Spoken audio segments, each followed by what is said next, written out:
Hello and welcome to the Journal. I'm Steve Kendall. April is Sexual Assault Awareness Month, and the Cocoon is a comprehensive domestic and sexual violence agency that works to raise awareness of that issue every day, and as well as a number of other issues that we're going to talk about. We're joined by Annie Miner, a prevention specialist at the Cocoon, and I want to welcome you, Annie, to the Journal. Thanks for being here today. Thank you. And I mentioned that, of course, April is Sexual Assault Awareness Month. Just one of the things that the Cocoon is focused on and deals with people who are, unfortunately, find themselves maybe in a situation like that. Talk a little bit, though, about, in general, about what the Cocoon is and the wide array of services that are available. Yeah, so as you mentioned, we are the area's domestic and sexual violence services agency. So we serve Wood County and then a little bit of the surrounding areas of Wood County. We have an emergency shelter for survivors and their kids, and we can also house pets. So that's pretty unique, and we're fortunate to have that ability to house survivors' pets as well. We have a 24/7 hotline that is fully confidential that survivors can call if they need services or emotional support, or even just have any questions about various situations. And we have support groups that are for survivors. They're completely complimentary, and we can meet survivors at the hospital or at the courthouse and help them navigate those various systems. Yeah, and I think it's important too. You mentioned that you have that confidential phone line. I guess one of the things that is very important is that even if someone simply has a question, they like say, I'm concerned. Should I be contacting you? I guess the best thing there is to say, give us a call and we'll talk you through whatever the situation is and talk with you and help you, inform you on what your options are, what might be going on and how you can help. Yeah, exactly. And especially when we work with university students, we always encourage them to give us a call, especially if they're in a situation where they maybe aren't sure if what they think is happening actually is happening. Since we aren't mandatory reporters and we do have the privilege of that confidentiality, then there really is no harm in calling us, just to double check and talk through things. Yeah, and I think as we'll find out, I mean, the important thing is to reach out, not to hold back and think, well, maybe I shouldn't. Yeah, and it's just as simple as contacting you and saying, should I be concerned about that? Is this a situation I can be concerned about, as opposed to saying, well, I'll let it go this time. And I think, are you seeing, I mean, and I know one of the things that we hear a lot is that many instances of, whether we're talking sexual abuse, domestic abuse, all of those things go vastly unreported. Is there, how do you get people to be more open about contacting your agency? What can you tell them right now to say, look, please call us if you think you need our service? Is there a way to get through to more people? I think the biggest thing is mentioning that it is fully confidential. So should a survivor call and not even want to give their name, they have that option. Of course, we like to collect names and phone numbers just so that we can follow up and make sure that the survivor is fully supported. But if a survivor just needs to talk or needs to disclose to someone or needs that support, we can do that with a fully confidential lens. So I guess that hopefully will encourage more people to reach out, but that first step, it is pretty scary to give a call to anyone. Sure. And as we know, there is a certain reluctance to do that, because I think in some cases too, and you would know more about this than I do, that people don't want to cause more. They feel, I guess, maybe they don't want to cause more of a problem. Maybe if I just ignore this, it'll go away. It won't happen again. Those kind of things. Is that in your role as a prevention specialist? What sort of consequences, or what sort of circumstances rather, do you encounter when you talk with people? What are some of the things that they bring forward as reasons why maybe they haven't come forward earlier? A lot of times, putting words to a situation makes it real, right? So living in it every day is one thing, but then actually telling someone that what's happening maybe is harmful or isn't healthy is another thing, and you kind of have to come to terms with that. It could be where trauma it's a trauma is an interesting thing, and the way it interacts in our bodies and with our brains. And sometimes it takes people a while to kind of come to terms with, what happened 10 years ago was actually abuse, or it actually, wasn't a good situation. So, and if that is a situation that someone finds themselves in where it was, a decade ago where something happened, still feel free to call the Cocoon, because we can offer that emotional support. Yeah, and I think you make a good point too, and I think that is one of the concerns, because one of the things you'll hear in these instances after the fact is, well, why didn't you call 3 months ago when it happened, or a year ago when it happened? Why suddenly now? And as you said, talk a little bit more about why people don't come forward right away, because you said it takes time for them to process what they believe happened or didn't happen. What just happened to them is so traumatic that they're not sure exactly what went on. So talk a little about that's why people don't come forward like 2 hours later or a day later. Maybe it is a year later, as you said, even 10 years later. Yeah, there are a lot of different factors that go into that. A big myth that we try and dispel with community members, with survivors themselves, is that question, why didn't you leave, especially in domestic violence situations. Well, one thing is, we know that when a survivor leaves or is planning to leave or is in the process of leaving, that's when the highest rates of partner homicide occur. So that's actually a very, very dangerous situation for survivors to be in. So we never encourage a survivor to leave. We prefer to take a safety planning route, and try and make sure that survivors can stay as safe as possible.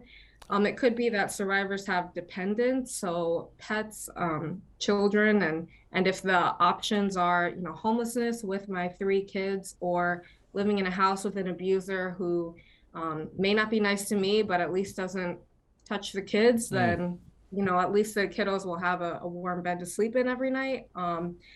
Could be a geographic location issue. So if you're in a very rural area and are cut off from modes of transportation, that obviously makes it very difficult to leave. So there's so many different factors that go into that.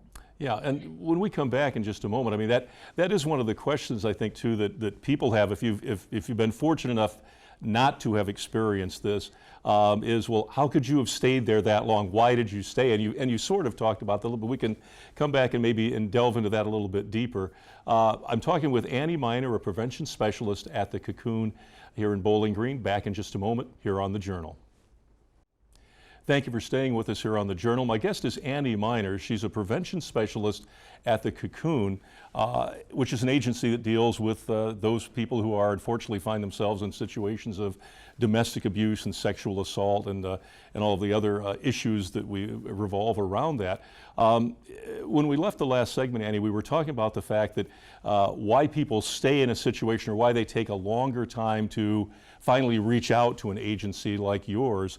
Talk a little bit more about why people stay and some of the reasons, maybe when you talk to them to try to get them to leave, how do you overcome that reluctance to say, as you said, well, most of it's good, but there are these bad times. So how do you talk them through that situation and get them to see that maybe they do need to extricate themselves from the situation that they're in?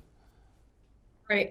So when survivors call us, and they still are in that relationship, or whatever it is, we try and offer support. We try and offer options for survivors, but ultimately we don't want to take further agency away from those survivors. So we support them in whatever it is they choose to do. So if they only call us once and they told us this is what's going on, and then we can't get a hold of them again, then we hope that they reach out again.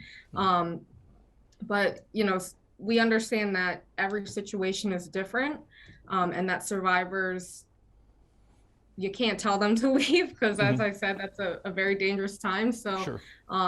We just try and offer those safety planning and things like that. So, and options, and let them know that we are here for them. And when you have people who you do reach, or they reach out to you, they do then remove themselves from what is a bad situation. What's the likelihood that they might go back? Or do you deal with people who return to what is not a good situation more than one time? And if so, how do you work with people who find themselves unfortunately unable to really separate themselves from a situation for whatever the reason it is for that? Right. And that is an unfortunate thing that does happen quite often, is that survivors do find themselves returning to abusers. That's no fault of theirs. Abusers are very, manipulative. They can be very charming when they want to. And unfortunately, they do know how to manipulate the survivors. So that is a common thing. We don't cut off services, right? We don't make them feel guilty, like, oh, you should know better. We'll continue to talk with them. We'll continue to offer that support and be there for them should they need us again, and hopefully they do reach out again. So absolutely, yeah. Yeah. Now, and demographically, we're talking about, and I'm going to make an assumption here, which is probably not necessarily totally accurate, but the assumption would be for the average person looking at what the Cocoon does that these are mostly women that are going to approach you, contact you with situations. Do you have is there a certain percentage of men who find themselves in this situation where they're the ones being abused versus what we would consider, unfortunately, the traditional model that we've come to think is the way it always is? Are you approached by men sometimes who say, I'm in a bad situation here, what can I do? Absolutely.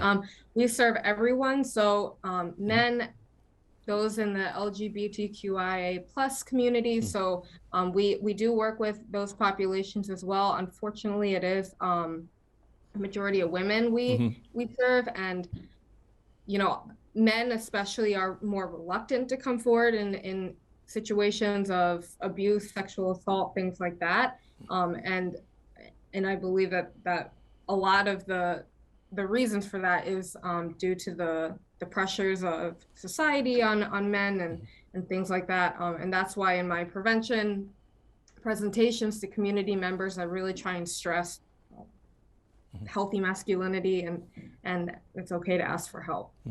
Yeah, and that is a big thing to overcome, because societally men are supposed to just do take a deep breath and suck it up, I guess is how it would be.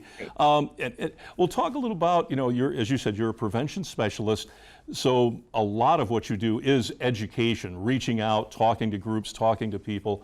When you do this presentation, what are some of the things you go through to emphasize? How do you make people more aware of prevention, and then also how to respond if the situation arises? Great.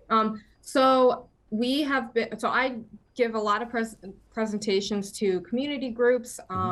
So, depending on what group it is, I can tailor it. So a lot of the times I'll talk about bystander intervention methods, which are safe ways for third parties to intervene should there be, a suspicious situation or a situation where that kind of makes a voice in your head think twice. So there are options for that.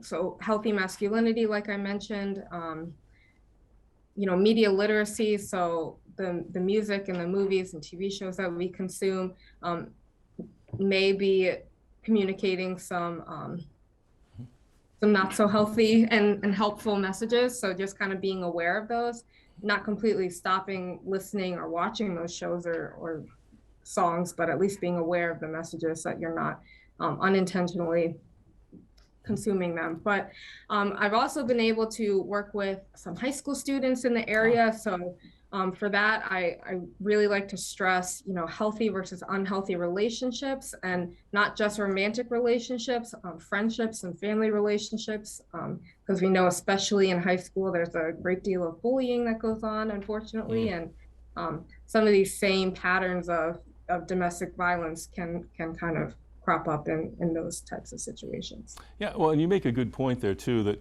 we tend to think of these, what you would deal with, as mainly people who are older, adult, are in a marriage relationship or some form of that. But this goes down to much younger people as well. It's not just, it's people who are high school students, junior high students, things like that. So that's an important point, that they find themselves in dating abuse sort of situations too.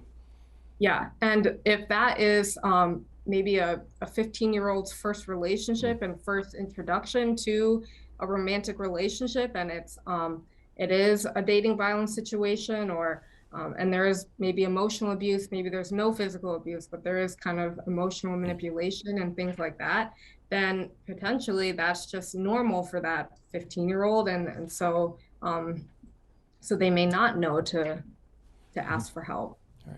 Yeah, and when we come back, I want to talk a little bit more about, as you mentioned just now, this isn't just physical abuse we're talking about, it's emotional abuse, which can be in its own way even more damaging in some ways. So we come back, let's talk about that. I'd also like to ask too, you mentioned the fact that third-party intervention, because that's a real difficult situation for someone who is watching something go on to say, gee, should I say something? Should I do something?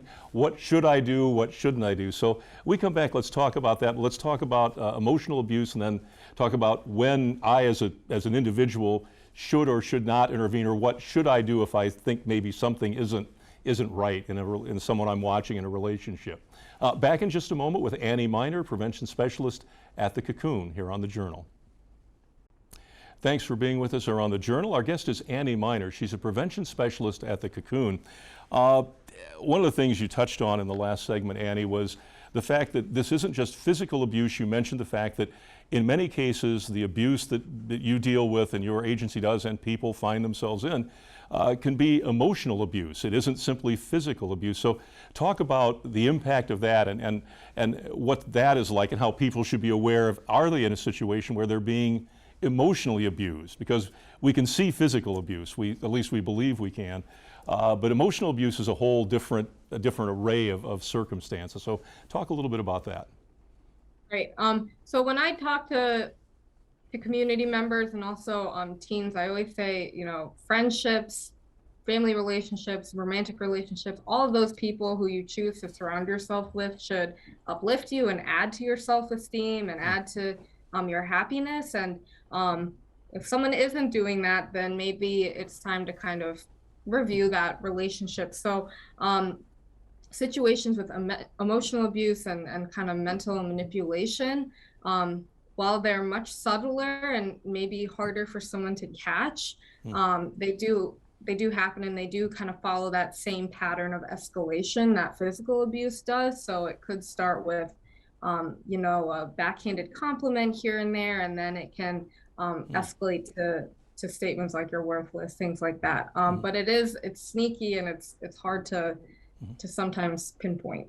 Yeah, and one of the things too, and we haven't talked about this, but stalking is part of this as well. That stalking is a form of basically violence against someone, and yet we probably don't see it the same way, or at least some of the population doesn't. So stalking is one of these things. That's a form of abuse, and yet it's sort of overlooked, I guess, maybe in some of the more violent aspects of the things that you deal with. So stalking is a thing that people need to be aware of too. Yeah, absolutely. And if someone has concerns about that they're being stalked, we can help with that as well. But yeah, stalking is an issue that I think is more common than we may assume it is. It can occur between strangers. It can be an ex-partner who's stalking their ex-partner. It could be a current partner stalking their partner. Yeah, there are a lot of different ways. So it could be physical stalking, so that kind of stereotypical what we think following someone, but it could also be online stalking, and it could be hacking accounts. It could be reading through private emails. It could be kind of posting on people's social media, pretending to be them, and posting kind of wild things that maybe they wouldn't normally post. So yeah, the unfortunate thing is technology has opened up a whole new array of areas for people to do bad things, and this isn't yet another one of them. One of the things you touched on is the fact too, you mentioned third-party intervention, and that's a difficult thing. If I'm sitting in a restaurant and I see two people who appear to be not getting along very well, at least at that moment, and it looks like maybe one person is being more aggressive, or whatever the correct term would be, how should you react to that situation?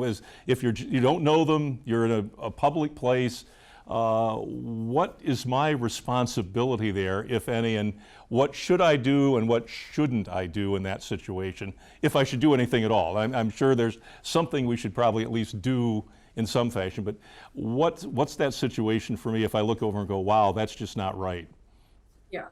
I would say the first thing is do something, right? Don't assume that someone else will do something because that's probably what everyone else is assuming. And then those people will leave the restaurant and nothing will have been done. So definitely do something.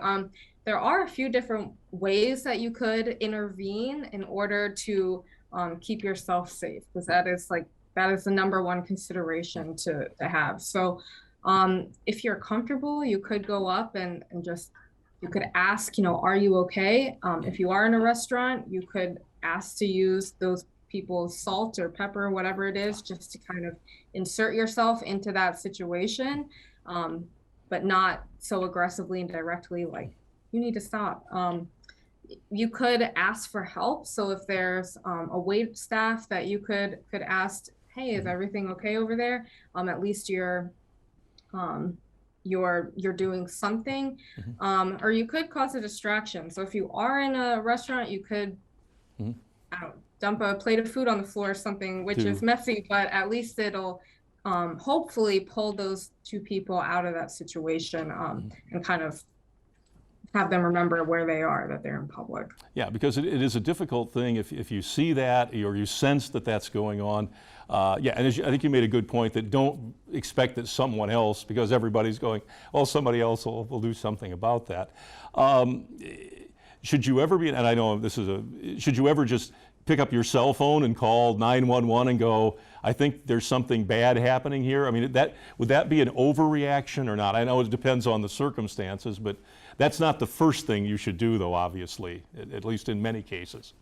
Right. I mean, if that's what your brain is telling you to do, then do it. Okay. Yeah, right. Then do it. I always say, take into account those people's identities, your identity, because sometimes police involvement, while it is necessary in many situations, sometimes it may not be as helpful as some of those other intervention methods. But absolutely, if the police are needed, then call 911. Yeah. Yeah, and I think you were clear on the fact to try to do something to distract or diffuse that immediate interaction that's going on, something that draws their attention away from each other to some degree too. Right. Right. Yeah, and obviously too for people who want to get in touch with you, maybe watching this or have thought in the past, well, maybe it isn't what I think it is, but maybe I should call.